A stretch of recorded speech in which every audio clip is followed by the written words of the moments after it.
Black CEO denied first-class seat. 10 minutes later, he orders the captain off the plane.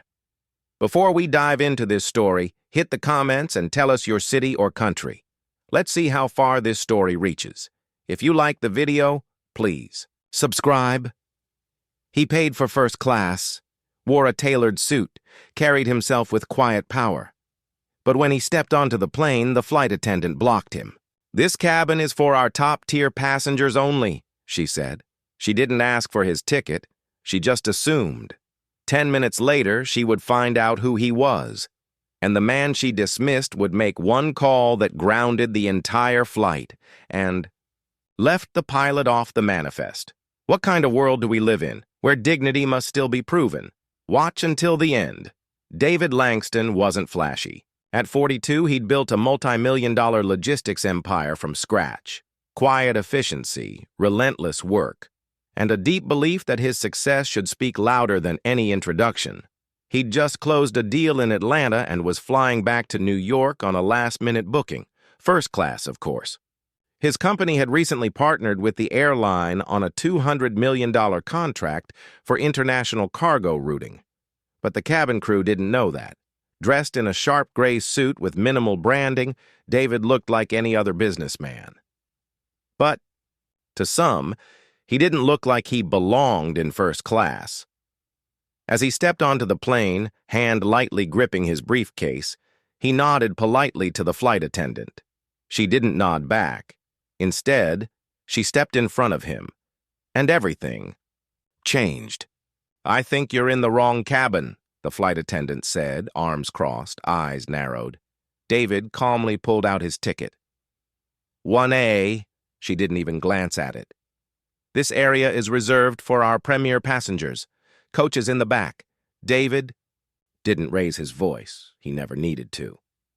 "Please check the ticket." Instead, she called a gate agent. Whispers followed. Other first-class passengers glanced over, some smirking, others looking away. A white man behind David roared, "Some people just try to sneak up front whenever they can." David exhaled slowly, heart pounding, not from shame, but from recognition. He'd been here before, not this exact seat, but this exact prejudice. The gate agent approached and took his ticket. A pause. "Oh, Mr. Langston, apologies. There must have been some confusion," the agent stammered. David nodded. "No confusion, just assumption." He calmly took his seat. But he wasn't finished. From his pocket, he pulled out his phone, a direct line to the airline's executive office, because he didn't just fly this airline. He helped fund its global expansion. "Ground the flight," he said after a short exchange. "We need a new crew lead and a new captain." The call was brief, precise, powerful. 10 minutes later, the pilot walked off the plane. The intercom crackled. "Ladies and gentlemen, we're experiencing a crew adjustment. There will be a brief delay." David sat still, hands folded, while the flight attendant paced the galley, whispering into her radio. Then, a senior airline manager stepped on board, approached David's seat, and offered a quiet, respectful apology. The attendant was replaced on the spot.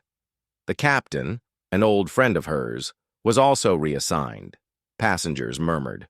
Someone asked, "Who is he?" David didn't answer. He sat back, let the plane refuel, and waited for justice to take flight. Not revenge, just consequence. The flight took off 30 minutes late, but it landed on time. David never said a word about what happened on social media. He didn't need to, but by the following day, the airline's internal training policy was under revision, and all staff were issued a mandatory equity and bias training initiative, spearheaded by David's consulting firm. He didn't cancel the partnership. He strengthened it, with conditions, because real change doesn't always come from loud protests. Sometimes it comes from power held in silence until it's time to speak.